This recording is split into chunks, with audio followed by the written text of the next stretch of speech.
Sa kabila na nag-aalab na unos at panganib, walang tigil na naglakbay si Tyler sa gitna ng malakas na ulan. Hindi niya alintana nagangalit na patak ng ulan na tila mga luha ng kalangitan o ang mga panganib ng matutulis na kidlat na maaaring sumalpok sa kanya sa anumang sandali. Ang tanging nasa isip lamang niya ay ang kanyang kawawang asawa. Sa bawat hakbang ni Tyler, ang bawat hagupit ng hangin at galit ng kalingitan, hindi niya pinapansin.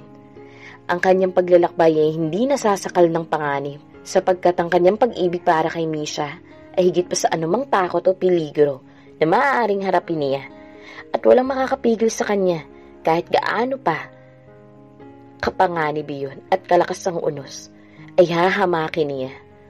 Sumabay ang mga luha ni Tyler sa pagpatak ng ulan. Ang sabi nila na mga lalaki raw ay hindi dapat lumuluha at nagpapakita ng kahinaan. Pero para kay Tyler, maling-mali yun. Dahil para sa kanya, ang pagpapakita ng luha ay isang tatak ng tapang. Lahat ay may karapatang ipakita ang kani-kanilang kahinaan. At kay Tyler, ang kahinaan niya ay ang kanyang pamilya. Unang pinuntahan ni Tyler ang simbahan na malapit sa kanilang bahay. Madalas kasing bumibisita roon ang kanyang asawa. Nagdarasal kahit noon pa man. Napaluhod na lamang si Tyler sa simbahan. Desperado siyang hanapin ang kanyang asawa. Pagod na siya, ngunit hindi siya tumitigil sa paghahanap. Sinudod niya ang bawat sulok na posibleng puntahan ni Misha. Umaasa siyang sa huling lugar na pupuntahan niya, makikita niya ang kanyang asawa. May malakas siyang kutob na naroon si Misha. Binilisan ni Tyler ang pagtakbo, kahit na nanlalamig ng kanyang katawan at nangangatog na ang kanyang mga tuhod. Hinila niya ang kanyang sarili sa kabila ng pagod at lamig ng simoy ng hangin. Hanggang sa isang sandali napahinto siya, nakapahawak sa kanyang mga binti.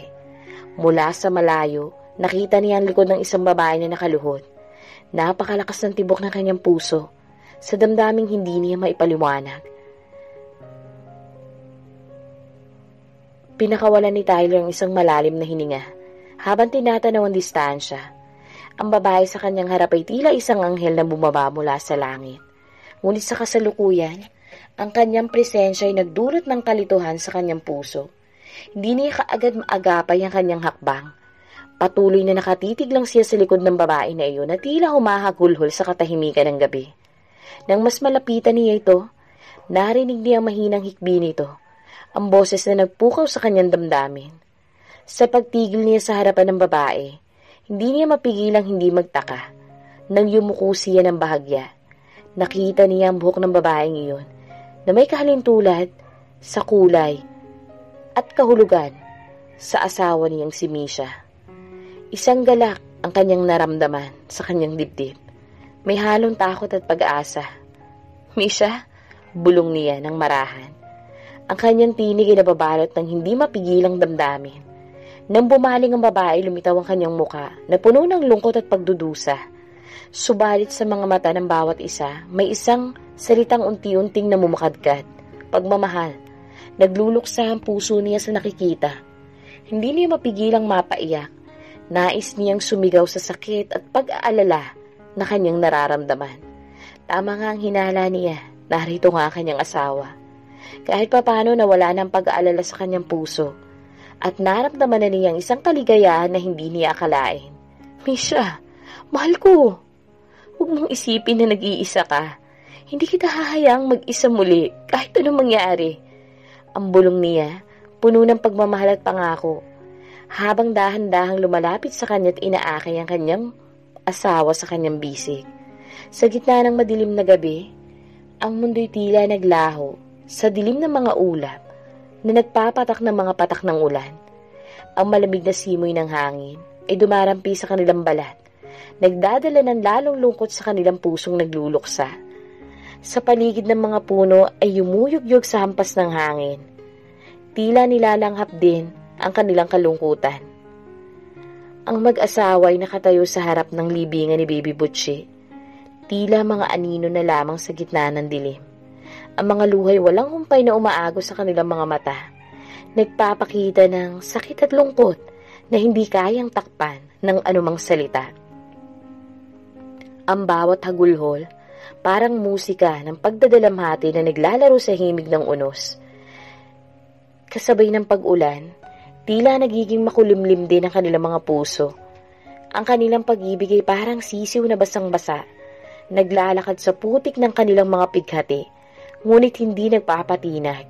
Walang anumang bagyo o unos ang kanyang magpapabagsak sa matibay na pundasyon ng kanilang pagmamahalan. Sa bawat patak ng ulan, sa bawat hagulhol ng hangin, lalo lamang lumalalim ang kanilang pagmamahalan at tiwala sa isa't isa. Ayaw niyang bitawan ng asawa kung kaya't ikinulong niya ito sa kanyang bisig. You don't need to face it alone, sweetheart. I'm here for you always. Let's cry together and mourn. He whispered softly, his voice's gentle reassurance. He extended his hand, a silent invitation to share the burden of grief.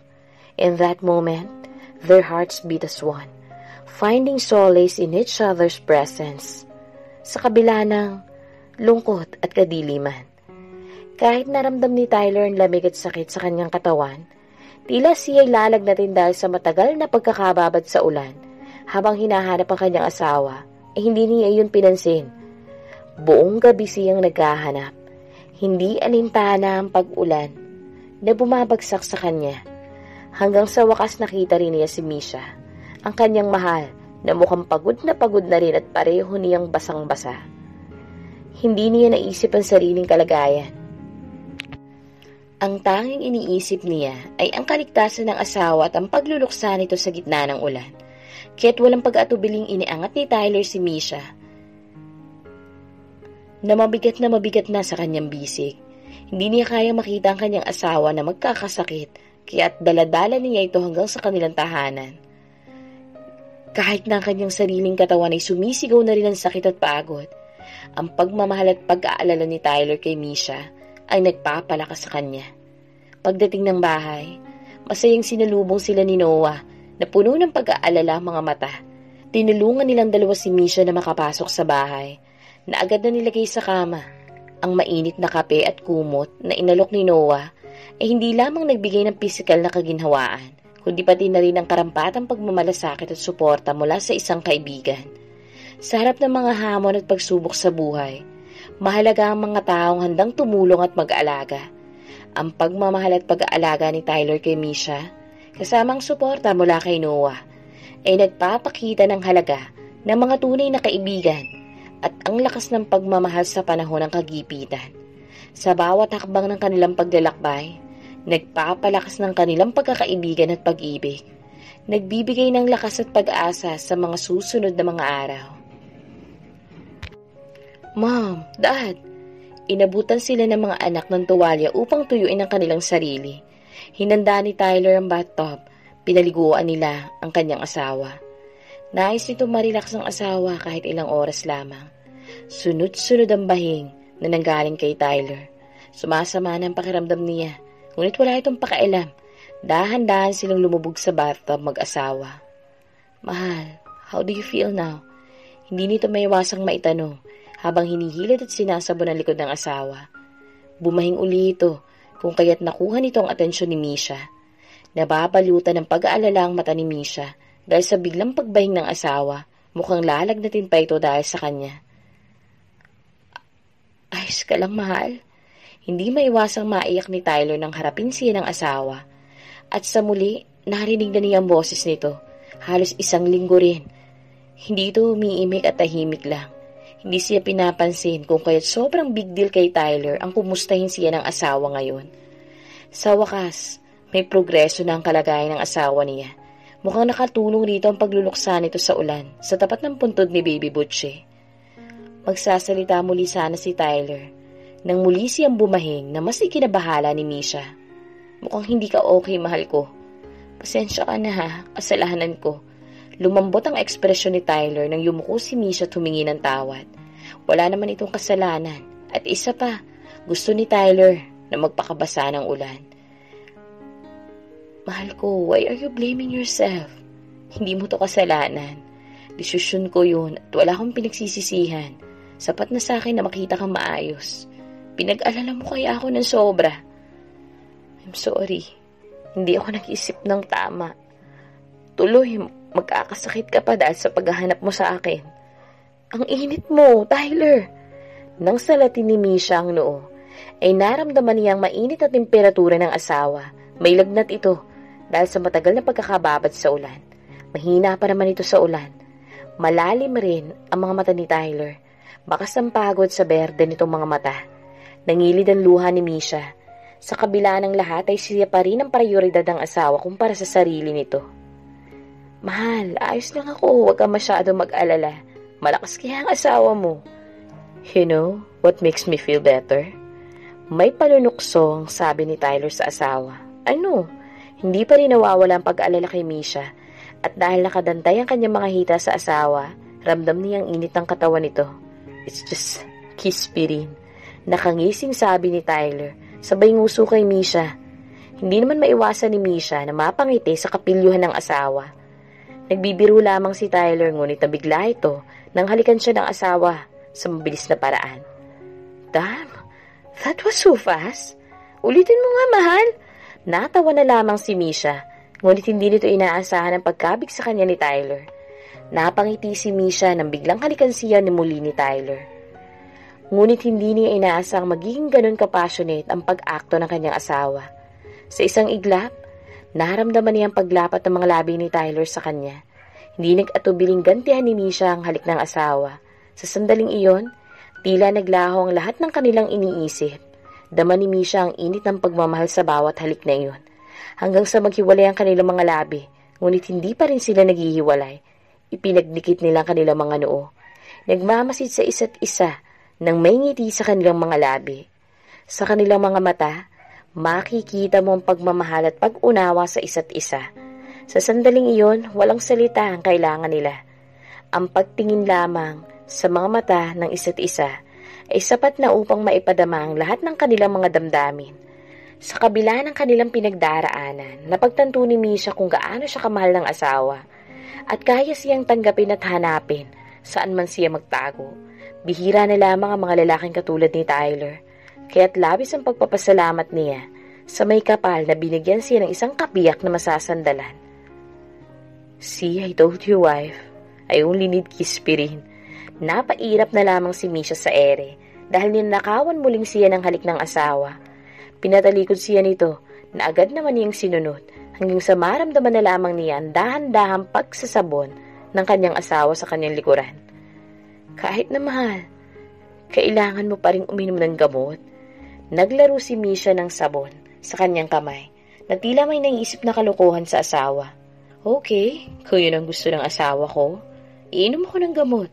Muling humarap si Misha sa asawa at ipinahid ang bula na naipon niya at ginawang balbasyo ni Tyler.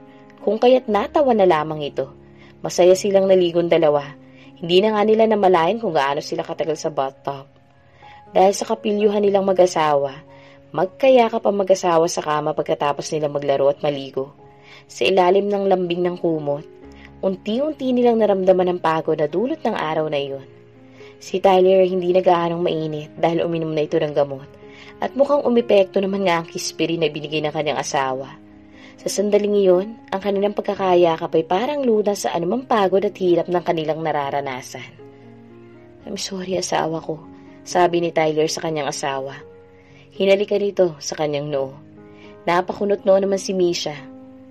Why are you saying sorry? Sinuklay ni Misha ang buhok ng asawa gamit ang daliri niya. Saka tumingin sa asawa. Ang kanyang mga mata puno ng pag-aalala at pag-unawa. Naghihintay ng paliwanag mula sa kanyang asawa. Back then, when you gave birth to twins, remember? Naalala yun ni Misha. Siyempre, isa yun sa pinakamagandang nangyari sa buhay nila.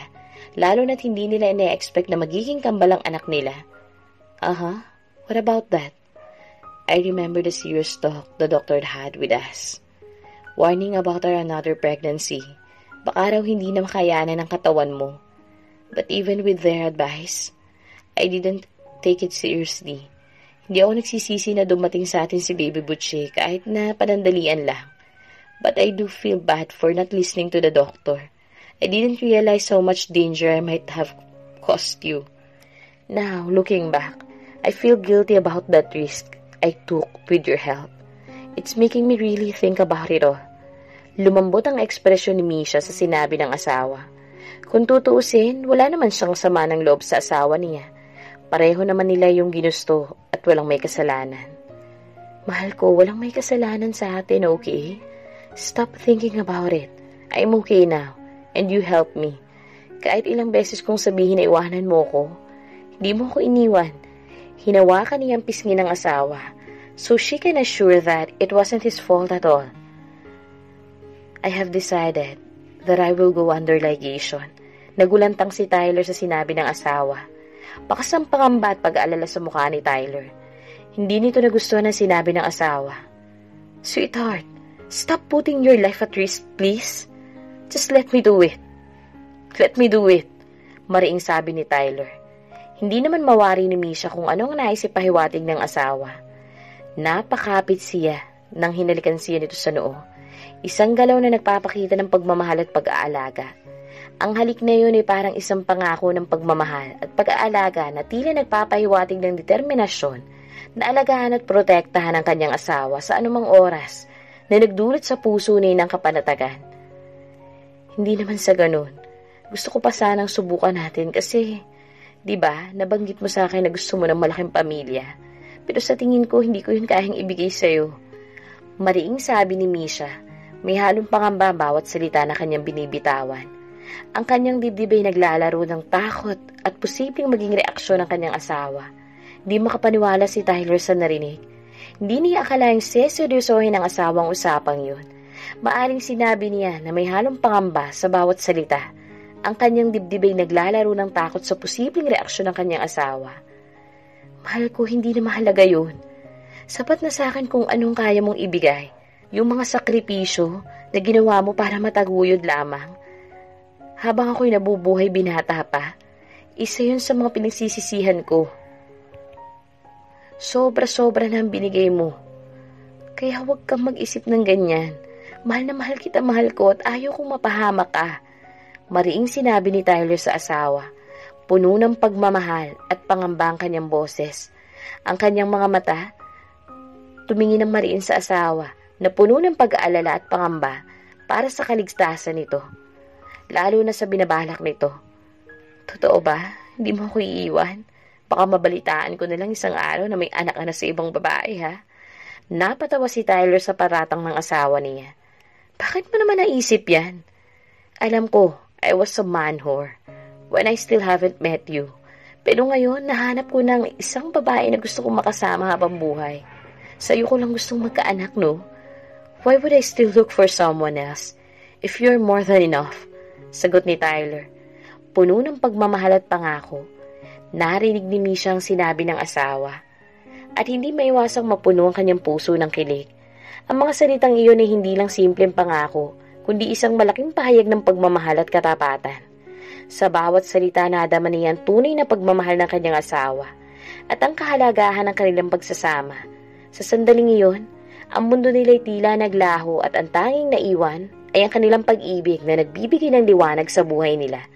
Saksi siya kung kaano ka-faithful ang kanyang asawa. Si Misha pa nga kung minsan na tumutokso rito, pero wala itong pakailam.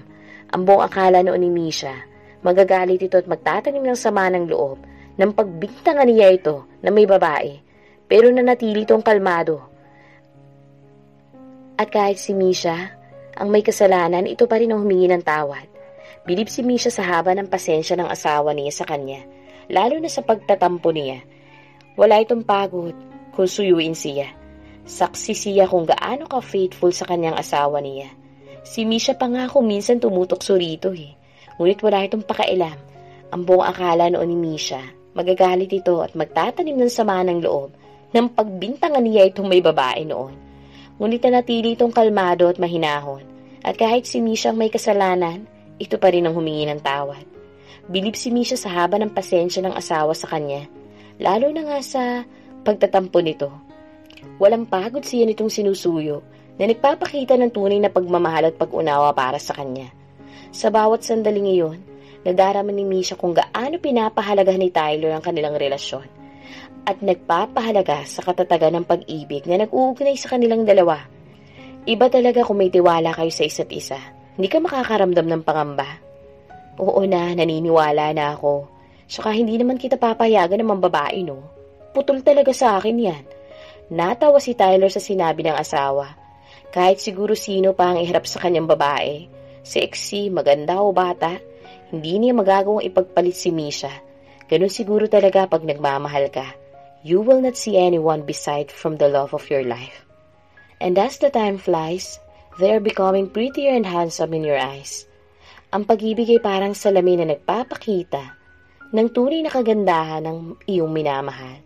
Sa bawat araw na lumilipas, ang pagmamahal na nararamdaman mo'y lumalalim at lumalago, na nagiging rason kung bakit sila'y lalong mas nagniningning. Ang bawat galaw, ngiti at kagandahan ng iyong minamahal ay tila mga bituin na nagliliwanag sa iyong buhay.